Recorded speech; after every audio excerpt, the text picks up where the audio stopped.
Good morning, everybody. I had to come online to talk about the life of Bishop Carlton Pearson. I can't say that I love many people in ministry, but without a question, I loved Bishop Pearson. I grew up in the church, going to Christian school, Christian camp, Sunday school, you name it, the whole gamut. My grandmother was actually an avid watcher of PTL and Oral Roberts. I know a lot of people, a lot of my friends that grew up in church went and graduated from Oral Roberts University. So Carlton Pearson was always someone who was very visually present in my life.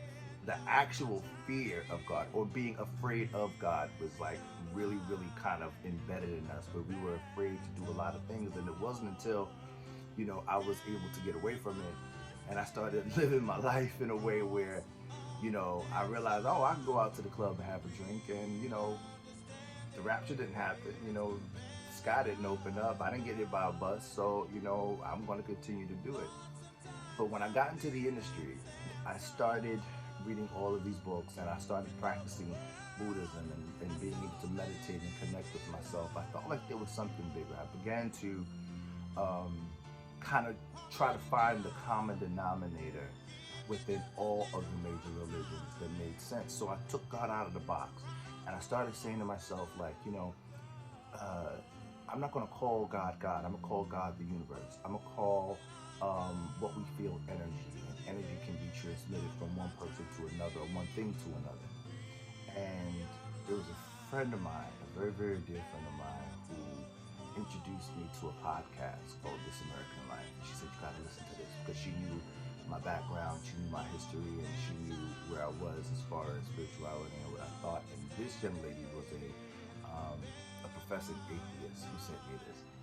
And on that podcast was Bishop Carlton Pearson talking about the gospel of inclusion. This cannot be the Carlton Pearson from Azusa. This cannot be the Carlton Pearson from,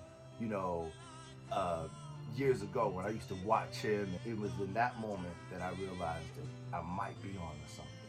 Like, there's got to be something to this being open about rediscovering who God is and redefining who God is.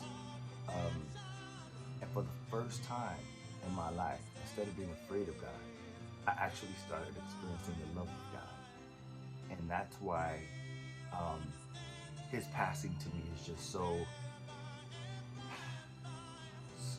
I was walking down the streets of Manhattan one day, and out of a car comes Bishop Carlton Pearson and his wife Gina.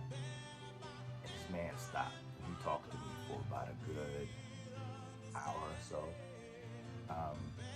We stayed and we talked about inclusion. We talked about our new way of thinking. He shared a lot more details about his life and his transition. I shared about my life and the transition of faith and our belief system and just the love of God and what it is now and the freedom that we have. He invited me out to dinner with him and his wife. And I thought to myself, wow, if this would have been the Carlton Pearson that I knew years ago, I probably wouldn't have gotten that invite. 9 times out of 10, I probably would not have gotten to speak to him. Plus, he probably would have had security and all that stuff around him where he was like almost untouchable, because that's what pastors do. But he was loving. We continue to keep in contact via social media. I'll never forget that. It changed my life. In this life that we live in today, we have the opportunity to experience the love of God, because if we believe in Calvary, then there's no reason for us to be afraid. There's no reason for us to feel like we have to not be ourselves in fear of going to this hell that no one has ever come back to let us know really exists. But it's about experiencing the love of God in this life. I'm grateful. I'm grateful to have had that experience and encounter with Bishop Carlton Pearson, and he will be missed. Journey well, Bishop. We love you, and we miss you. Godspeed. Say it. Human beings, being human, is not a sin. It's a win. Everything is consciousness. Everything is energy. That's all there is to it, says Bazaar. Match the frequency of the reality you want, and you cannot help but get that reality. It can be no other way. This is not philosophy. This is physics. Energy, consciousness, emotion is energy in motion. And we're all vibrating right now, Einstein would say. The vibrations of love, the vibrations of like.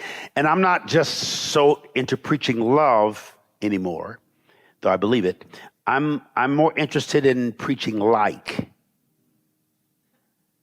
Because most of us are loved and love, but we don't feel liked. I don't remember hearing a sermon in my life about God liking me. And therefore, I don't like me. And I ain't crazy about you. So that's just there. That's. You talk about all the friends you lost, all the members you lost, but who did you gain in the process? That's always a question. There's an old song, I can't remember who wrote it. I lost it all, but I found everything. I died a pauper to be born a king. But when I learned how to lose, I found out how to win. I lost it all, I found everything. I found me.